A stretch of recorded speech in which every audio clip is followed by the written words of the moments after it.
Welcome to Sabres Scoop, presented by the Hockey Writers, a once-a-week show covering all things Buffalo Sabres and NHL hockey. We thank you for joining us today, and to make sure you don't miss any future episodes, be sure to subscribe to and like the show on YouTube and catch the great hockey content on thehockeywriters.com.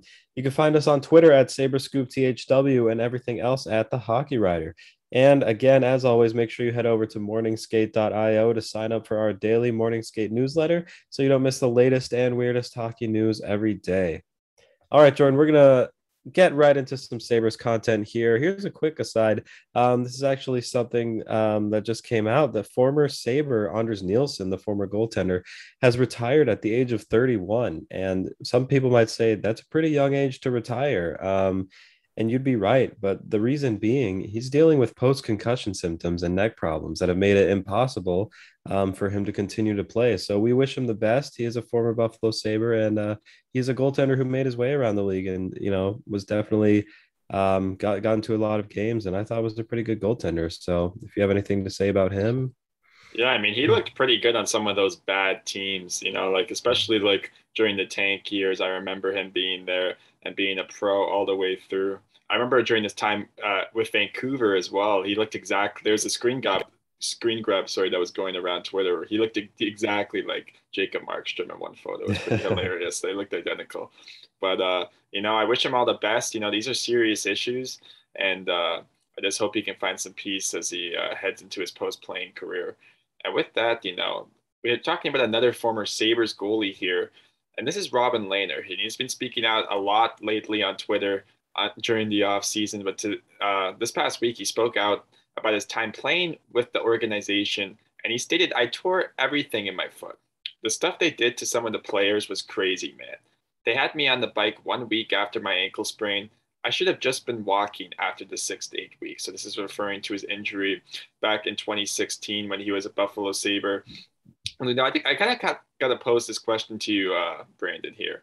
How does this speak to Buffalo from 2015 to 2018? So this is when Lehner was on the team. Why were players being rushed back like this, especially against, it was quite clear he didn't even want to be in this position by the looks of it. Yeah, it was really interesting. I mean, another thing that Leonard said in that interview that really struck me was that the Sabres had totally, turned over their medical staff and their training staff, and everybody in there was new. A lot of the people had never even worked around hockey players. And he said, I really didn't trust what they were saying, but, as a player, I didn't really have a choice. And it, like we know, it resulted in him having to have surgery that he didn't want in the summer. And that's why he's been pretty outspoken about Eichel's surgery situation as well. I mean, it's honestly crazy, but it doesn't surprise me. I'm interested to see if any more former players are going to speak out, stuff that maybe we didn't know before. The stuff about Leonard, just because he is very outspoken, it's nice to hear, nice to learn, and it's that he's being so transparent and honest. I appreciate the honesty for sure. Well, we will definitely see, I think, potentially more former players speak out about this over the next decade. But we got a current player, at least at the moment, in Jack Eichel, kind of going through a similar issue. Would you say this correlates kind of? I know I would, in my opinion, I would say seems like a similar issue and kind of seems like a trend that's in the organization, especially considering this is like over the span of half a decade. It definitely is, and it definitely does correlate. I mean, Eichel and Leonard were teammates at the same time, so they know each other. And Leonard's been very outspoken about how he thinks that Eichel should get to have the surgery that he wants, not that the team is trying to get him to have. And so it definitely correlates. It definitely speaks to the personnel that the Sabres have in there. I don't know how much it's changed in the medical and the doctor staff that the Sabres have from the time Leonard was here to now. I mean, it's only been a couple of years, so I can't imagine it's been too drastic. Maybe it's the same type of situation. It certainly sounds like it. I just hope it gets resolved. Well, yeah, well, picture this. I mean, Jack was just like a rookie or even in his first couple of years when all of this stuff was happening with Lehner, and who knows what else was happening. It kind of it adds more context kind of into the scenario why there might be more of a disconnect, in terms of his own injury and then just seeing what's happened with these other players. It's quite clear like this relationship is not repairable here, just based on all of Yeah. these factors involved. And with that, I kind of got to ask this to kind of end off this point. What needs to change for this to not be an issue moving forward? Like we're heading into a new core. Like we don't want Owen Power speaking up about this in the future. No. How is this going to change? you just got to establish that trust between the players and the staff, you know. And it's not just like the coaching staff, it's not just the general manager and his surrounding staff, it's the medical staff and the doctors and the player development people and the training people and the video people. You need all these people to be on the same page and have a good relationship with the players and be doing what's in the players' best interest, especially if you have guys like Lehner or like Eichel who are like, hey, like I think this is in my best interest. I know there's a conflict there sometimes, but you have to have that trust, or else they're not going to trust you and telling them what to do. And recovery times for injuries are going to be longer. There's a lot of ramifications that aren't good. Obviously none of us know too much details, like you said. Maybe more things will come out and we'll learn about sort of how the dynamic works there. So I'm not too positive, but I think they just need to establish some trust. And I think Kevin Adams wants to do that. And I think he's on the right path to do that. So we got to trust in the right people that are there and see if they could fix it. Yeah. Yeah, yeah. Yeah, but I mean, sticking on the Jack Eichel conversation, which we've been doing for months now, and I don't think our fans are getting tired of it. I don't know if I'm getting tired of it. It's just it seems like there's always something new. So I don't know. Let's jump into it. Some news came out this past week regarding the New York Rangers' interest in Jack Eichel. As we all know, former Sabre Chris Drury is the general manager there, so there's a little bit of a Buffalo connection. Rick Carpiniello of The Athletic reported this week saying that he's just tossing it out there as he heard as he's going to on vacation, but he's tossing out a little rumor to mess with us before he logs off Twitter. He says, "Do not be surprised if Mika ZIBANEIAD is in the deal that ultimately brings Jack Eichel to New York." So there's a couple things to unpack there. He's saying that Jack Eichel to New York is still a possibility, and he's saying that ZIBANEIAD is on the trading block if that's the case. So here's a question: what do we think of this, and is there a fit with Eichel with the New York Rangers? You and me have said over the past few weeks that we think Minnesota would be a good fit, Anaheim, Vegas. What about New York? Well, if you look at over the course of the past year, Brandon, I mean, New York seemed to be the front runner. I still remember when Bob McKenzie tweeted the initial tweet that kind of sparked this whole Eichel conversation in the first place. And it was originally reported, that the New York Rangers were the team that had been poking interest on him. And I mean, it's come out that most of their prospects are just untouchable in this trade. We're not even talking just about like an Alexi Lafreniere or a Capo Caco. Guys like Braden Schneider are even being deemed untouchable in a Jack Eichel trade here. So if they're going to trade somebody, they definitely should be giving us a player of Mika ZIBANEIAD's caliber. Now, this is what I've been seeing on the timeline on Twitter today by Sabres fans all over the place. Why are you acquiring a guy like ZIBANEIAD? Well, you would clearly be acquiring him to immediately flip him. I don't even know if he plays a game for you at that point, or maybe he's playing up until the trade deadline. He's not a part of your core moving forward. He's not in that age bracket of Owen Power, Jack Quinn, Isaac Rosen. Out of all those names available, he's just too old at this point. His career is a very good player, obviously, and I mean, it's not that I wouldn't love to have him here, but it doesn't really make sense for the organization moving forward. I kind of get that sense. I know Greg Rusinski was also chiming in on this, saying that he does believe a veteran player is going to come to Buffalo. That is kind of the expectation in an eventual trade that happens here. Hopefully, but I better not sacrifice for many picks or prospects also coming back, because those are ultimately going to be what matters here moving forward.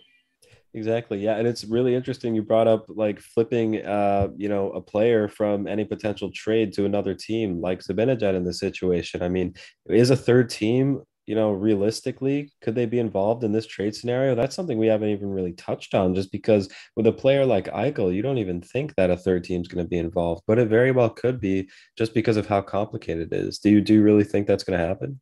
I think it definitely could, Brandon, just because, Eichel makes $10 million, right? So there's a lot of salary involved, and this is a flat cap world. So as we've seen this offseason, it's just been very hectic. We've had an NBA level offseason in the National Hockey League this year. And in terms of making things work, I mean, most rosters have kind of been finalized at this point. Most people know what they are. They have their identities going into the season. It's gonna, acquire a lot of tweaking.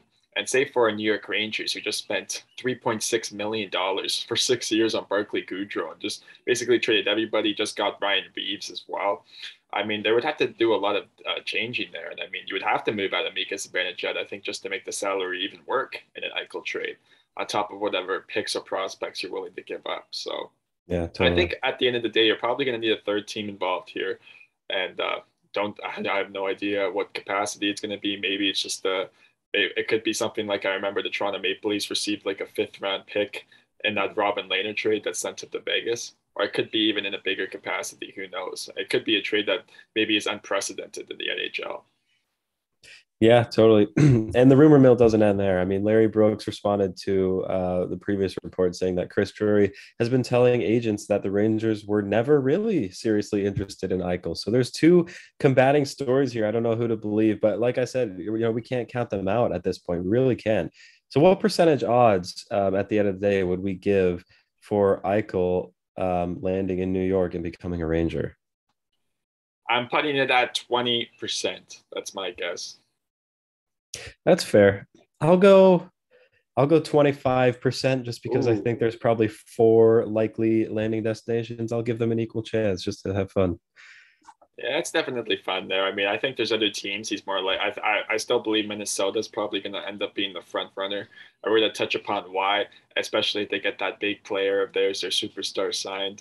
But we can still got a little bit of news to talk about here because guess what? We got to do our annual prospects ranking of the organization. You're seeing this all across the NHL now, whether you do it in tiers, lists, or numerically 1 to 10, which we're going to do today. We're just going to do it like that just because why not? We're going to be using Sabermetrics list. Now, he's a noted friend of the show. He came on a few months ago. I'm sure we're going to have him back on again soon at the Oh, yeah. Charging Buffalo. But we're using his template here as a guide, the players he picked. And we're going to debate. So I'm gonna run it through here 1 to 10. I'm going to list the players. We're going to kind of have a debate about what they are, what their ceilings are, what their floors are. Let's just get right into it. And in terms of sabermetrics, he at number one, I'm sure anybody could guess this. Owen Power is number one.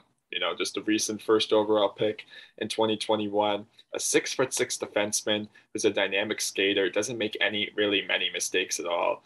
Very good passer as well, especially in transition. Would you disagree on this one, Brandon?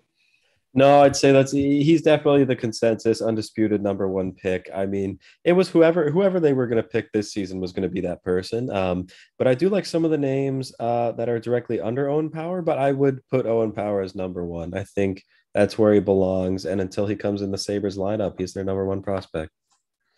Definitely. And this is where you could maybe debate it a little bit, depending on how you view certain areas. So this is what Sabermetrics had. At number two, he had Isaac Rosen. And I think this is debatable with Jack Quinn, just kind of simply out the fact, Quinn was drafted 6 spots higher than Rosen. And remember, this draft class was deemed weaker. The 2021 draft class was weaker than 2020, and Rosen was drafted lower. Now, the reason why you could put Rosen higher, and honestly, I would kind of agree as well. I'm in a similar viewpoint here, is that he appears to be the best skater already out of all the prospects available, and I'm even including Power in that. I think they're very close, but I would even potentially give Rosen an edge in that category, just because he's been described as impeccable there in various scouting outlets. Good shot as well, and he has an elite level puck skills already. He's already ready in the NHL in terms of that regard. It's just the rest of his game that he kind of needs to work on as he develops over there in Sweden. What do you think, though, Brandon? And if it's debatable, or if you would put Rosen at number two? It certainly is debatable because I do really like Jack Quinn. I know that wasn't a super popular pick in last year's draft. Kevin Adams first as the general manager of the Sabres, but I like the Jack Quinn pick. I think he impressed in the AHL, and I think he'll develop quite nicely if he's given the right tools and right time. But I could see how he'll fall to number three. I really think that Isaac Rosen as a prospect is really exciting. And being able to develop in Sweden and play in that league, the Swedish league is very, very good. Very good players have been produced from it. And Isaac Rosen was one of the top rated European skaters coming into this draft. He's an exciting pick. I'm really happy the Sabres got him. And to see Owen Power and Isaac Rosen at 1 and 2 on the Sabres prospects list, that's really exciting. It shows that there's a lot of faith in how they drafted this season, and it really gives a lot to be excited about. So I like him there. Alrighty, so you wouldn't change that at all, then? You don't think Quinn leapfrogs him at number two? I wouldn't change it quite there. In the middle of this list, I have some changes I might make, but I Interesting. think Okay. 1 and 2 I actually like. Let's quickly touch upon it because I guess, I mean, it sounds like we both agree Jack Quinn is quite clearly the number 3 prospect in the organization. He made the jump to the American Hockey League just simply due to the fact that the OHL didn't play last season. So he's one of those unique players like Quinton Byfield, who actually got to play in the AHL last year for an extended period of time, just because the OHL didn't play due to the pandemic. And I mean, he didn't look bad there. He had a good finishing touch, especially like he was definitely scoring a lot, but he wasn't really a play driver looking at various metrics in terms of his 5v5 shot share data that certain people like Chad DiDomenico's track. The OHL honestly probably would have been a better fit for him, if I'm being kind of honest with you in that regard. I think it likely maybe would have been a better developmental path for him, but that just wasn't an option. So we'll see how it goes. But I think he could. I'm even going to put this out there. Jack Quinn might even have the best shot out of all these prospects, and out of the ones listed here. I mean, I wouldn't even be surprised if R2 Ruotsalainen, my boy, has the best shot. Now we're going to touch upon him later, but Jack Quinn's definitely in the higher up in terms of his shot. I mean, we all have heard everything about this guy, how he shouldn't have been drafted over Marco Rossi, Anton Lundell, Cole Perfetti. We don't need to talk about that here because we're just talking about Sabres prospects. And I think quite clearly we put him at number 3. Would you agree with that, Brandon? I would agree with that. And you're right that the OHL last season would have been a better development path, obviously for reasons out of his control. He couldn't do that. But I don't think playing in the AHL with the Rochester Americans actually hurt his development. I think it was a good learning curve and sort of seeing, okay, this is what professional hockey players are playing like. I'm going to have to adjust to this game and see how I can tailor my game to be effective in this type of, environment. And that's going to translate well to the NHL. So maybe it was a little tough lesson. And he didn't play bad. He really didn't. I mean, he had 9 points in, 13 games, 15 games. Yeah. He didn't play bad. And so you're right. I think he has a legitimate chance at getting into the Sabres roster this season. The spot's there. I don't know if he's going to play the whole season, but he could play some games, and I'm excited to see it when it happens. So him at 3, I do like that, and he might be on the roster the soonest. I mean, anytime your 8th overall pick from literally your second draft previously is already not at number 3, I think that's kind of a positive sign there. So Jack Quinn at number 3 definitely means you have a pretty good list here. But now this is where things start to get interesting. You could debate it a little bit. At number 4, Sabermetrics had JJ Peterka. Now, I'm a big fan of this guy. His upside is probably higher than the likes of an R2 Ruotsalainen and Ryan Johnson, but he's an undersized winger with excellent work ethic, and he's been described to be a pain in the ass in all 3 zones. That's how he's described by various scouting outlets. I've even watched him play, looking at his numbers in the DEL as well. He really drove the play there well. Like, I mean, this is a guy that I'm very fascinated about. I want to see how he transitions to North American ice. Lit it up with Tim Stützle with Germany at last year at the World Juniors. I'm just so excited to watch this guy develop. It's might be debatable, but I would agree with him there. I think he's number 4. What do you think, Brandon? This is where I'm going to switch things around, and I'm going to put your boy R2 Ruotsalainen 1 spot ahead of JJ Peterka. And the reason being, because, well, look, I really like Peterka as a prospect. I really liked his performance playing alongside Tim Stützle. That was that dynamic duo. It shows he could really help drive a line. But I'm going to put Ruotsalainen just 1 shade above him because he has some NHL experience ready. And again, I think he's very close to earning a full-time roster spot with the Sabres. That speaks really highly to how he's developed. And he's been developing for a couple of years now with the Amerks. And I think he's ready. I think he's ready to take that next step. I think he could be a power play guy. He has a lethal shot, like you said. We saw that lethal one-timer a couple of times. I'm really excited about him. So he's 1 spot above at number 4 for me. Yeah, I definitely see why you could do that. And just jumping in here at number 5, Sabermetrics had Ruotsalainen in there. And, painfully, I'm putting them there as well. Now, the argument is there for number 4. And I mean, it should be noted he's a centerman. Peterka is a winger, so you already might have a positional advantage there. He's shown flashes of being able to produce at the National Hockey League level. 5 goals in 17 games. Played primarily with Dylan Cousins as well. You saw the chemistry there in certain plays. I remember that 2-on-1 as well against Pittsburgh, where Cousins just fed a nasty saucer past the Ruotsalainen, and like he always does, he can just bury it. At the AHL level as well. I mean, if you watch this guy in the power play, he looks like Victor Olofsson out there with the way he shoots the puck. He's almost like a clone of him. So, I mean, I could definitely see him leapfrogging him when we're just talking about players in general next year. it's likely he makes the jump full time into the NHL. I mean, look at the centers the Sabres have after Sam Reinhart, after Jack Eichel presumably leaves. Somebody's going to have to play. The position's right there for Ruotsalainen. I think he could take a step. But for now, I'll put him at number 5 just because we're rating it on upside. Peterka I think he might have slightly higher upside than Ruotsalainen, which pains me to say. Yeah, I hear you. Yeah, and I mean, at number 6, we have who I believe would be just our second defenseman of the list. Owen Powers at number 1, and then it was all forwards, and now we're back to defenseman at number 6. And I actually agree with this one. Maybe it's because this is the last holdover of the Ryan O'Reilly return, other than Tage Thompson. Brian Johnson.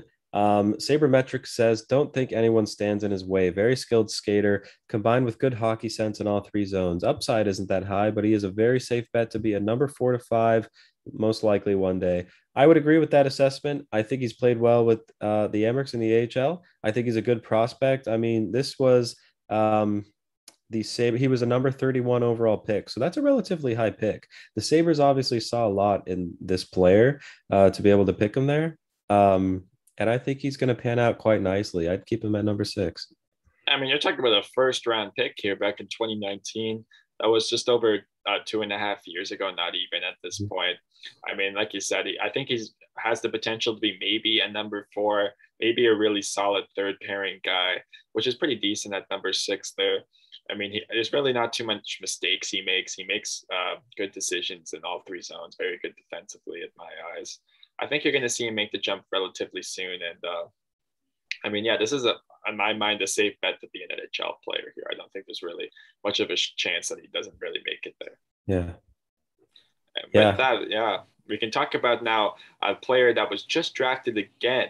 So we talked about the first round picks in 2021. Now we're heading over to the second round. And this is how you know the Sabres had a pretty decent draft, because Prokhor Poltapov, that's a fun name to say. I can't wait to hear RJ try to pronounce that one. This is another debatable pick, honestly. You could debate it with either Bryson or Samuelson in my eyes. That's what I said in our little tidbit here, because I don't know. I mean, he's very good at protecting the puck, and he really deceives the opposing defenders. Like, he's a pretty good puck handler as well. Skilled player that could have some upside, but it's most likely a good third liner, in my opinion. You could maybe see him jump up to the top 6 if he really hits his ceiling, but his floor is a bottom 6 player in my eyes.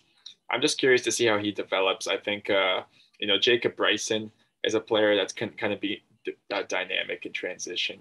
His upside could potentially be higher, but in terms of like taking into account floor and everything like that, and just chances of being an NHL player, he was just drafted 33. I like him there. I think I'll put him at number 7. I agree with, for the most part, I pretty much agree with Sabermetrics list here. So up to this point, I would say he's number 7. I don't know if you care to debate that, Brandon. Yeah, no, I won't spark a debate, but I will disagree, and I will go with Jacob Bryson for number 7. Okay. The reason being, again, I don't want to sound like a broken record, but I mean, we saw not just a glimpse of him, but almost a full season from him with the Sabres. I mean, he played 38 games with the Sabres last season. 1 goal, 9 points. You know, that doesn't sound too outstanding, but think about the type of team that the Sabres were by the end of last season. Bryson was getting a lot of looks. He was getting a lot of opportunities on special teams in all situations, a lot of playing time, and 9 points really isn't too bad.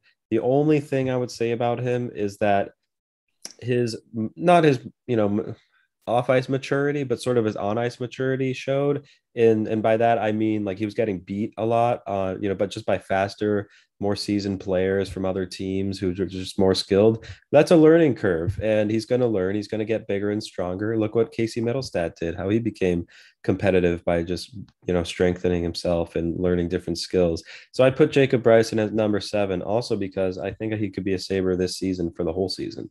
So we'll see. That's interesting. I mean, I'm putting Bryson there at number 8. He's a player that really intrigues me, though, because even I think he could even have a higher ceiling than the Ryan Johnson. Like, this is a guy that could end up being a top 4 defenseman if everything goes right for him. And but I don't know if he's necessarily going to be a good third pair guy in the league. I think it's going to be either he's in a top 4 or he's basically a number 7. So that's how I kind of view him. I mean, I really like the player. He brought speed and a dynamic ability to rush immediately out of the gate, as you said. But he did start to slow down as those games wore in, and his defensive shortcomings were kind of becoming more obvious. Because remember, he was only in the lineup because of all the injuries that the Sabres had to Right. their decor. Mhm. So, I mean, at this point, I mean, a lot of those guys are gone now, like Risto. He's going to have a chance to kind of be establish himself as a full-time NHLer. I'm curious how he looks in his sophomore season because if he can kind of play like how he did in the first 10, 15 games, then that's a good pick there. And I think if he's your eighth best prospect, geez, that's pretty good. I would say so. And then for Prokhor Poltapov, I would put him at number 8.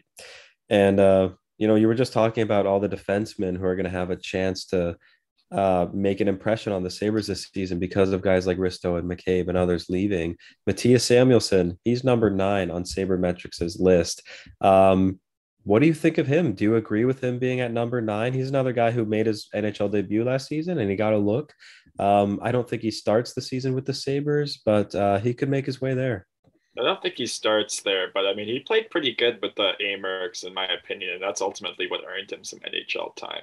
I was even looking because I wrote an article about this guy during the season, and I mean, looking at some of the game footage, he makes really good defensive reads, and he really uses his long wingspan to disrupt plays off the counter attack. I specifically remember a play when the Sabres played the New York Rangers, and he stopped Artemi Panarin on a breakaway just by using his long reach. I was able to disrupt him off the counter attack. This is a really good defensive player here. I think this is a third pairing defenseman, all things considered. He'll be maybe a number 5 more so than a number 6. He can kind of lead that pairing. He's a good player. He's a second round pick back in the day. And yeah, I like the upside with him, but ultimately he's not going to be like a top 4. He's going to be a solid third pairing guy, in my opinion. Yeah. And you can always use guys like that. And for the Sabres to have somebody who can be that sort of versatile defensive bottom pairing guy who this year can be depended on to come into the lineup and make a difference and skate with, the big guys in the major leagues, that's what you're looking for. So I'm excited about him as a prospect. And at number 9, I think that's where he should be. Yeah, I agree there. And at number 10, we could spark some debate again. I don't know if there's any other names that you would have here, but the second Russian player drafted since 2015, along with Poltapov, was Alexander Kisakov. So this was another pick made in the 2021 draft by the Sabres. And I mean, looking at the basic scouting reports that are listed for him is that he's really good at carrying the puck into the offensive zone of possession because he's a really good skater. He uses his really good, he does a lot of crossovers in the neutral zone to fake out the opposition. Very deceptive. And I think he's a pretty safe bet here to put at number 10. A guy I would say could potentially leapfrog him, even as soon as next season could be Oliver Nadeau. Because I remember I was looking at some NHL equivalency models that rated him as like a first round pick. And that's blatantly just due to his production 2 years ago. He didn't get a chance to play last year, but Oliver Nadeau's a guy who maybe could leapfrog him, but Kisakov, who plays in the MHL, is going to get a chance to develop there. He's looking to eventually get into some games in the KHL, which is the Russian Professional League. He's right now playing in the Russian Junior League. He's a good player. I think he could have a higher ceiling, but I think he's ultimately a decent bottom 6 guy. Nadeau's the one I'm kind of think might have a higher upside, but for now I kind of agree there. I would put Kisakov 10, and then for honorable mentions, I'll put Oliver Nadeau at 11. I like that.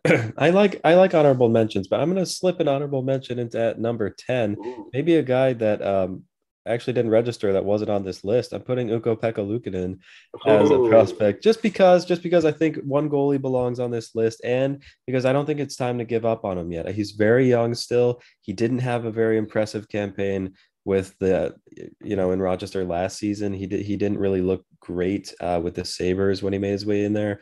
But I think I'd like to put him at number 10. There's just so many exciting forwards and defensive prospects that are going to be above him at this point. But if he has a good season with the Amerks this season, I think he would skyrocket up that list. So for me, it's UPL. Yeah, definitely. And I mean, looking at the Sabres goaltending tandem, I imagine he could even potentially get into more than just 4 games this coming season like he did last year. Like we have 41-year-old Craig Anderson playing. We have Aaron Dell, who, was a third goalie last year playing backup. I mean, he's looking to kind of, rejuvenate his career, but say he doesn't.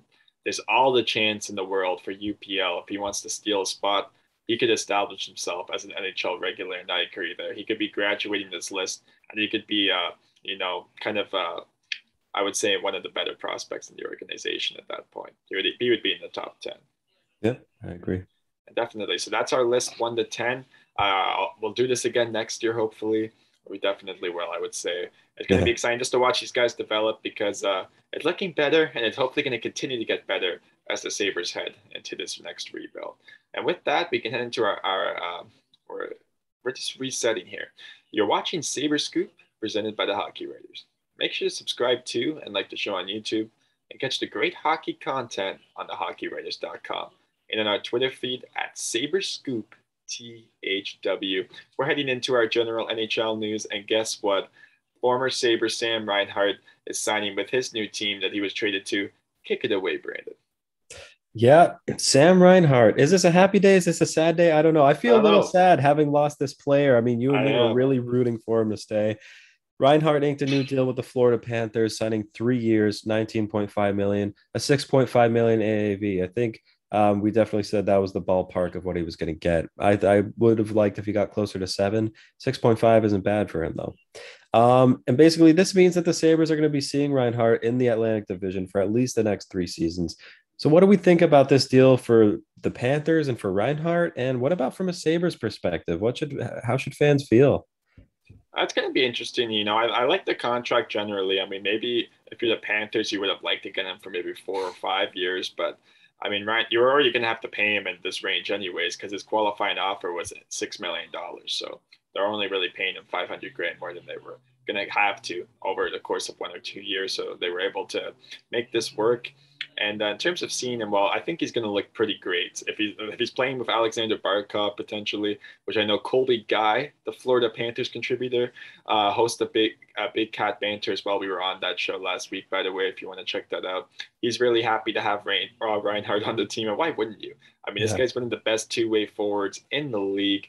Really great finishing ability. I mean, the guy scored at almost a 40-goal pace last year, and now you're going to put him either next to Alex Barkov, Sam Bennett, who was just a beast last year, or maybe even Anton Lundell. You have Jonathan Huberdeau potentially on the other wing, maybe Anthony Duclair, who, guess what? They both played together on Team Canada at the World Juniors, and they were such a great line. There's so many options for Reinhart here, and honestly, it's just ridiculous. This Panthers team looks poised to finish in the top 2 in the Atlantic Division, in my opinion. I think they're just such a great team. They could even finish ahead of Tampa Bay. That's what I'm going to say about that. Yeah, totally. Hey, they were pushing for that last season. They were good last season and they got even better. A lot of teams sort of kind of stayed the same, lost some pieces. The Panthers managed to get better in a division where, I mean, we've mentioned that Tampa lost some valuable players and they might not be the powerhouse. They're going to be a very good team, don't get me wrong, but the Panthers might have taken a step above them. And Reinhardt, we've said it can be a 70-point player with I mean, the potential's there for him to have 70 plus points playing with some of the players that he's going to have the chance to skate alongside there, especially if it's Alexander Barkov. So super exciting. As a Sabres fan, I'm happy for him. But it's definitely sad to lose that type of player, that type of talent. But hopefully he has a lot of success in Florida. No, I agree. Like from a Sabres perspective, in my eyes, Reinhardt could have been a guy that you could have, still built around. You still want some of those guys there, but I don't think he could really be the core member. So I didn't really see it before a few months ago, but I can see why maybe you can't really build around him at this point. And maybe he's just a few years past kind of the current age group of like an Owen Power, Jack Quinn, Isaac Rosen, the guys are going to be building around moving forward. And yeah, and potentially more prospects that could be involved there, by the way. Our prospect list could even be outdated as soon as next week because Yeah, we're we'll see. forgetting about this Jack Eichel trade that could still be happening. And we're laying some more updates on Minnesota because Frank Saravelli this past week reported that Kirill Kaprizov has a tentative agreement in place with CSKA Moscow, that's in the KHL, on a 1-year, 8-figure deal. So maybe 10 million, maybe even more. What that specific number wasn't reported. And that'd be set to begin on September 1st, should a contract not materialize with the Minnesota Wild. So, however, the Wild appear ready and willing to talk in terms of a medium length deal, 4 or 5 years. And he's apparently turned down 7 and 8 year deals in the 9 million AAV. The Calder Trophy winner from this past year is not looking to take any sort of pay cut to stay. He wants that cash immediately What is the most likely outcome here? And do we think Kaprizov gets signed, I guess, over these next few weeks? Like that's when the deal's going to have to be signed by. Yeah, I mean the clock's ticking, so I mean they've got to get to work. If he turned down a 7 or 8 year contract in the 9 million range, if turns into a 4 to 5 year deal, is he looking at like 11.5, 12 million? What is he asking for? I mean, I don't know. I mean, he had a fantastic season, obviously, and I thought he was a surefire deal to be locked in with the Minnesota Wild for the next several years. And man, I don't know if money's going to be an issue for them. It certainly complicates things if they're in the running for Jack Eichel. I mean, I say now for them, their number one is sign Kaprizov and then think about Jack Eichel. But I mean, they've got to keep their guy. It would be super interesting if he left for a year, went to play in Moscow for a year, came back, signed with another team. I mean, it's not unheard of. We've seen players leave for Russia for money and then come back for a better deal. I can't see it happening. I thought he was such a great fit, and I hope he stays. They definitely have to make it work. And if you're looking at a 5 year deal, look at Sebastian Aho. You know, the Montreal Mhm. Canadiens offered him, and ultimately the Carolina Hurricanes just took what they gave him, signed him to 8.5 million over 5 years. I think you're going to kind of see that ballpark for Kaprizov if it's on that. Maybe it's even 4 years. I don't know exactly what the final deal is going to end up being. I don't think he gets 10 million. I would be kind of surprised if that happens, but hey, in this just because we're in a flat cap world, I'd be surprised if they could actually make that work. And in terms of how this could affect a potential Eichel trade, well, if Kaprizov leaves, then Eichel's not getting traded to the Wild. You know, I think that's quite obvious. If they, I think that's honestly what's holding up a trade here at the moment is that they don't have him signed. Because the second that happens, then all the talks can officially just shift to getting Jack Eichel to Minnesota because that, in my eyes, is the place where he's going to end up. And I'm putting like a 50% chance that that's where he ends up, maybe even 60% chance because Ooh. that there's just a fit there. I know it's kind of going to have to be a 1 year run. You could still build around Eichel and Kaprizov.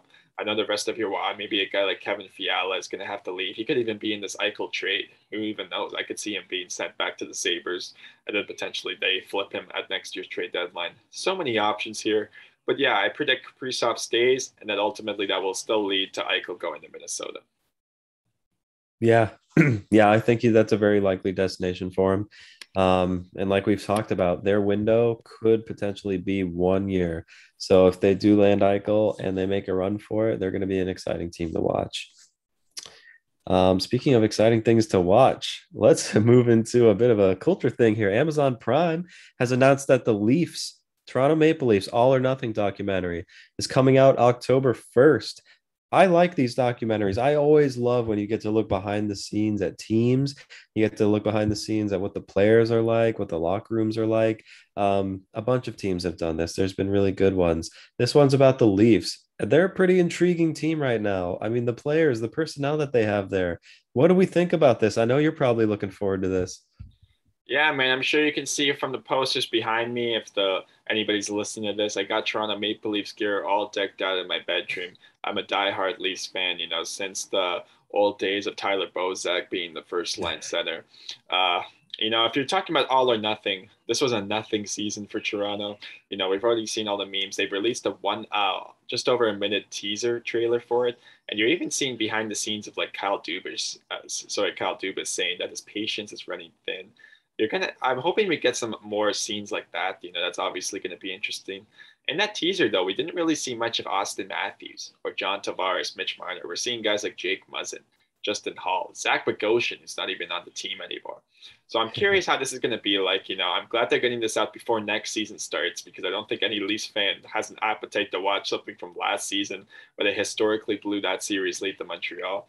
You know, you're kind of wanting to focus on next year, but you know, it's a good release date in my eyes, and I'm definitely excited to watch it.